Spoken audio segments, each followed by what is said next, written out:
নমস্কার বন্ধুরা, সবাই কেমন আছেন? আশা করি সবাই ভালো আছেন। আর ভগবানের আশীর্বাদে তো আমিও ভালো আছি। তো আজকে বলছিলাম যে আপনাদের যে স্বাদের অনুষ্ঠান আমার জায়ের, তো তার বাবার বাড়ি থেকে আসছে সবাই স্বাদের অনুষ্ঠানটি স্বাদ দেওয়ার জন্য। তো আমাদের মধ্যে এই নিয়মটা নাই, যার জন্য আমাদের বাড়ি থেকে দেওয়া হলো না। ওদের বাড়িতে আছে, তো ওদের বাড়ি থেকে আজকে দেওয়া হবে। তো কী কী আয়োজন করা হবে দেখবেন অবশ্যই, আর কি কি করা হয়। সকাল সকালে যে ক্ষীরের নাড়ু তৈরি করা হচ্ছে সকালবেলা, ওদের মধ্যে হচ্ছে আবার আরেকটা নিয়ম থাকে, সেটা হচ্ছে চিড়ে খই দই এগুলি দিয়ে মাখা হয়। আর এই যে ক্ষীরের নাড়ু তৈরি করা হবে, তার সাথে পিঠা পায়েস এগুলি থাকবে। আর দুপুরে আবার আয়োজন হবে ভাত মাছ এগুলি ভাজা। আর এখন সকালের অনুষ্ঠানের মধ্যে থাকবে এই যে ক্ষীরের নাড়ু। তো ক্ষীর তৈরি করা হচ্ছে এখানে দুধ দিয়ে, সামান্য একটু চালের গুঁড়ো দিয়ে, চিনি, তার সাথে এলাচের গুঁড়ো আর একটু লবণ দিয়ে দিয়েছিলাম, দিয়ে এখন ক্ষীর তৈরি করা হচ্ছে। এই যে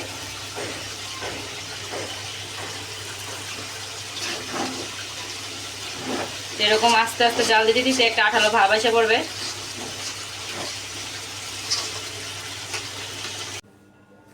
ক্ষীর তো করা হয়েছিল, তারপরে এটাকে ঠান্ডা করা হয়েছে আর থালার মধ্যে একটু ঘি মেখে নেওয়া হয়েছিল। আর মা এখানে বসে বসে ক্ষীরের নাড়ু তৈরি করছে, দেখুন খুব সুন্দর হয়েছে। একে একে মা অল্প অল্প করে নাড়ুগুলো তৈরি করে নিচ্ছে। আর এদিকে সকালবেলার যে আয়োজনটা সেটা হচ্ছে মুড়ির মোয়া, তারপরে হচ্ছে চিড়ের মোয়া, তারপরে চাল ভাজার মোয়া, আর আর অনেক কিছু আছে। এখানে আছে চিড়ে খই দই মুড়ি মিষ্টি দিয়ে একসাথে রাখা হয়েছে। এটা হচ্ছে সকালবেলা নিয়ম করতে হয় নাকি স্বাদের দিনে। আর এখানে হচ্ছে ক্ষীরের নাড়ু। তো সব কিছু গুছিয়ে নেওয়া হয়েছে, এখনও আসলে ওকে বসানো হবে। তো ও তো এসে পড়েছে। এখন দেখেন কিভাবে নিয়ম করা হয়। এটা হচ্ছে সকালবেলার পর্ব, এই সময়টা এই নিয়মটাই করতে হয় নাকি। এদিকে আমার ননদ তো আবার হচ্ছে ওকে এখন খাইয়ে দেবে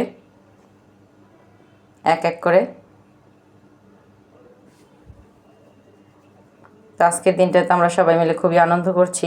এদিকে সুজয়বাবু সুদীপ্ত তার সাথে টুলটুলি সোনা সবাই ঘুম থেকে উঠে পড়েছে, উঠে মুখ হাত পা ধুয়ে বসে পড়েছে তার সাথে, কাকির সাথে, কেউ মামির সাথে, সবাই একসাথে বসে আনন্দ করছে। তো প্রথম 3বার শুকিয়ে ফেলে দিতে হয়, তারপরে নাকি মেখে একসাথে ওকে দেওয়া হবে। আর টুলটুলি সোনা বসে বসে দেখছে, সুজয় সোনা দেখতেছে যে কী করা হচ্ছে।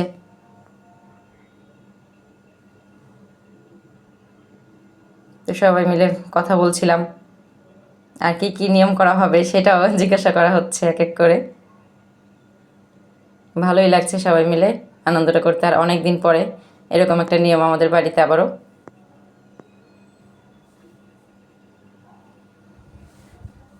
তো সব কিছু থেকে ওকে একটু একটু করে দেওয়া হচ্ছে।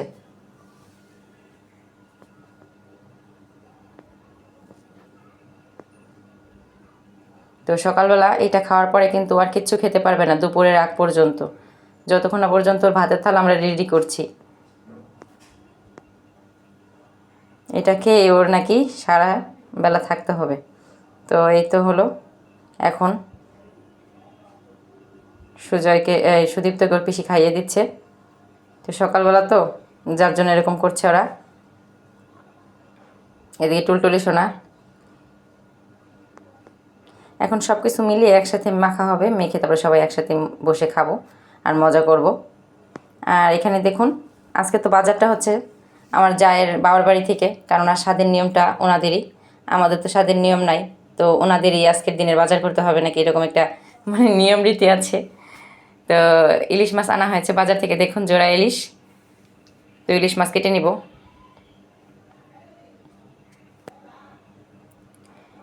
দুটো ইলিশ মাছ আনা হয়েছে, তার সাথে হচ্ছে রুই মাছ আনা হয়েছে। তো ইলিশ মাছটাকে কেটে নেব। আমি তো প্রথমে আইসিয়ে নিয়েছি। এই দেখুন তাজা মাছটা একদম দেখলেই বোঝা যায়। এখন পিসগুলো করে নেব এক এক করে সুন্দর করে। তো এরকম করে পিস করে নিচ্ছি আমি, দেখুন। তার সাথে মাছের ভিতরে কিন্তু ডিম হয়েছে। মাছগুলোকে তো এই যে এখন সবগুলোকে একই রকম করে কেটে নেব।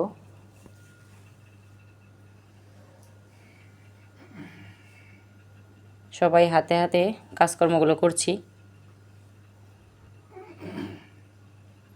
ইলিশ মাছ আজকে রান্না হবে হচ্ছে পটল দিয়ে আলু দিয়ে। তো আলু পটল দিয়ে ইলিশ মাছের ঝোল কিন্তু খেতে দারুণ লাগে, তার সাথে হচ্ছে কালো জিরে ফোড়ন থাকবে, দারুণ লাগে এভাবে। মাছটা আজকে খুব তাজা ছিল।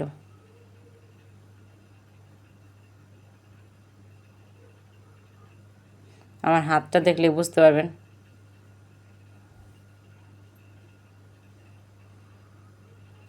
মাছ থেকে আজকে ডিমও বের হয়েছে 2টা মাছ থেকেই। আর এখানে দেখেন রুই মাছ আনা হয়েছে, তো অনেকগুলো পিস এখানে, তো এতগুলো তো রান্না করা যাবে না, যতটা রান্না করব ঠিক ততটাই নিব।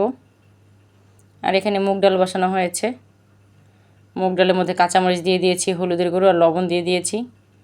মুগ ডাল রান্না হচ্ছে, মুগ ডাল আজকে রান্না করবো হচ্ছে ইলিশ মাছের মাথা দিয়ে। আর এখানে ভাজাও করে নিয়েছে আমার ননদ, তো আবার হচ্ছে আলু ভাজা, বেগুন ভাজা, পটল ভাজা, কুমড়ো ভাজা এগুলি সব করে নিয়েছে, সুন্দর করে ভাজছে। এখনও ভাজা আছে কিছুটা বাকি, এখনও করলা ভাজা বাকি আছে। আর এখানে হচ্ছে ইলিশ মাছ, ইলিশ মাছগুলো তো ধুয়ে একদম কমপ্লিট করে নিয়েছি। তো অল্প অল্প করে আজকে সবই দেখাবো আপনাদের, পুরো রেসিপিটা না দেখালে কি হলো, সবগুলোই অল্প অল্প করে কিছুটা দেখাবো।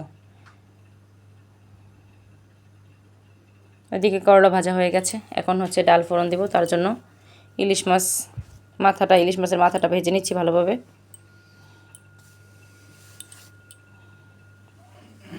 আর এদিকে ডালটা ফুটে উঠেছে, মাথাগুলো তো দিয়ে দিয়েছি ডালের মধ্যে। আর এখানে হচ্ছে ডিম আর মাছের যে কানকো থাকে সেগুলো ভেজে নিচ্ছি। আর এদিকে মাছটাও মেখে নিয়েছে আমার ননদ, ও রান্নাবান্না করছে হাতে হাতে আমার সাথে।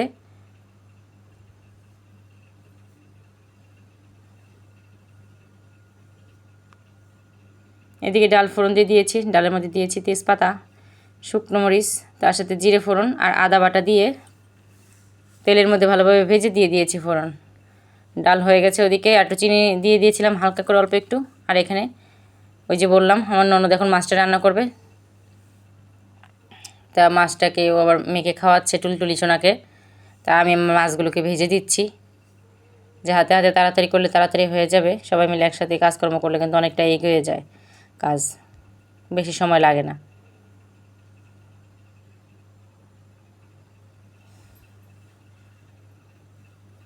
মাছগুলো এখন ভাজা হোক। ডাল নামিয়ে নিয়েছি, ডালটা কিন্তু একদম ধোয়া উঠছে, দেখলে বুঝতে পারেন প্রচুর গরম। এখানে মাছও ভাজা হয়ে আসছে, তার সাথে রুই মাছগুলোকে ধুয়ে নেওয়া হবে।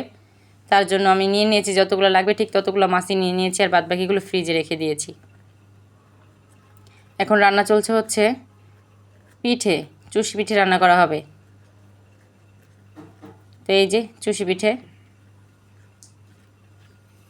তো স্বাদের মধ্যে তো অনেক রকমের নিয়ম থাকে, পিঠে পায়েস সেগুলি করে দিতে হয়। আর এদিকে হচ্ছে কালো জিরে ফোড়ন, তার সাথে আলু পটল দিয়ে ভেজে ভালোভাবে কাঁচামরিচ দিয়ে জিরে বাটা দিয়ে মশলাটাকে কষানো হলো, জল দেওয়া হয়ে গেছে। তো আজকে ইলিশ মাছের ঝোলটা আমার ননদ রান্না করেছে ও। আর পায়েস পিঠেটাও রান্না প্রায় হয়ে আসছে, কিছুটা বাকি আছে এখনও। তো দেখুন এই যে পিঠের মধ্যে কিন্তু আরেক রকমের পিঠে দিব আমি, তো দেখতে থাকুন কী কী পিঠে দিই। পুলি পিঠে দিব, তো পুলি পিঠের মধ্যে ওই যে ক্ষীর করে রেখেছিলাম, সেই ক্ষীর দিয়ে পুলি পিঠে করা হলো। তো ক্ষীর দিয়ে তারপরে হচ্ছে এমন করে করে নিয়েছি। এখন দুধের মধ্যে দেওয়া হলো হচ্ছে চুষি পিঠে আর পুলি পিঠে একসাথে দিয়ে এখন রান্না করা হবে দুধ পুলি যাকে বলে, বা দুধ সেমাই। এখানে হচ্ছে মাছের ঝোল তো হয়েই আসছে। আর এদিকে হচ্ছে কিন্তু কাউনের চালের পায়েস। তো কাউনের চাল ওই যে দেখুন, দেখলেই বুঝতে পারবেন, তো এখনও হয়নি, রান্না হওয়া অনেকটাই বাকি। আর এদিকে রুই মাছগুলো ভাজা হয়ে গেছে, ধুয়ে পরিষ্কার করে দিয়েছিলাম। আর এখানে ভাজাগুলি সব রকমের ভাজা হয়ে গেছে, তার সাথে মাছের ঝোল। আর এখানে মুগ ডাল,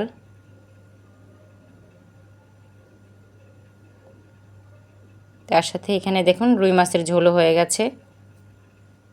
জিরে বাটা, গরম মশলা, আদা বাটা দিয়ে করা হয়েছে। আর এখানে হচ্ছে কাউন চালের পায়েসও প্রায় হয়ে আসছে। এই যে দেখুন কত সুন্দর একটা ঘনত্ব এসে পড়ছে, একদম ক্ষীরের মতন হয়ে গেছে। এখন আমার যাকে আবার আনা হলো উপরে, তো এই যে বসিয়ে দেওয়া হয়েছে, ভাত সামনে দেওয়া হয়েছে। এখানে সাদা ভাত, লেবু, মরিচ, তার সাথে হচ্ছে বেগুন ভাজা, আলু ভাজা, পটল ভাজা, কুমড়ো ভাজা, মাছ ভাজা। তো 5 রকমের ভাজা দেওয়া হয়েছে।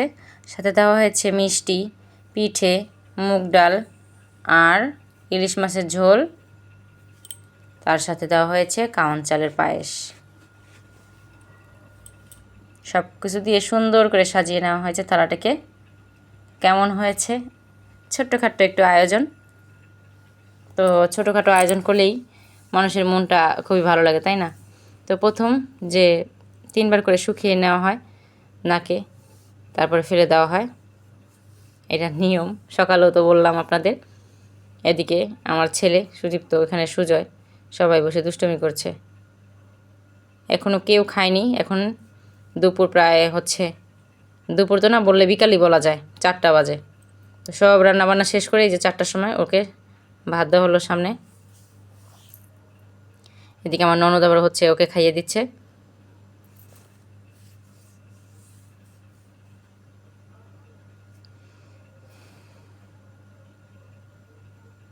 সব রকমের ভাজা ভুজা দিয়ে মেখে তারপর খাওয়াতে হয়।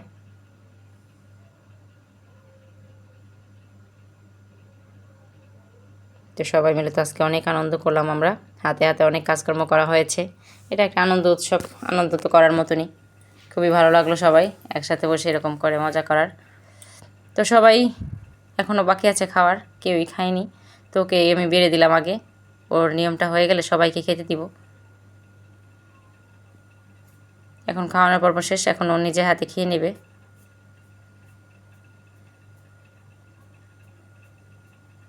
দুষ্টুমি করছে সবাই।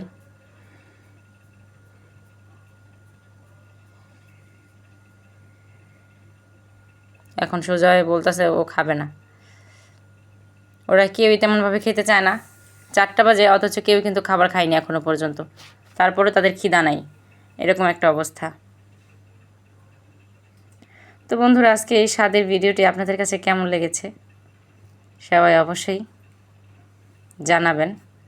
আর যদি ভিডিওটি আপনাদের ভালো লেগে থাকে সবাই একটা শেয়ার দিয়ে দিবেন, তার সাথে একটা সাবস্ক্রাইব করবেন। তো আপনাদের জন্য এত আয়োজন করা, তাই না? তো সবাই ভালো থাকেন, সুস্থ থাকেন।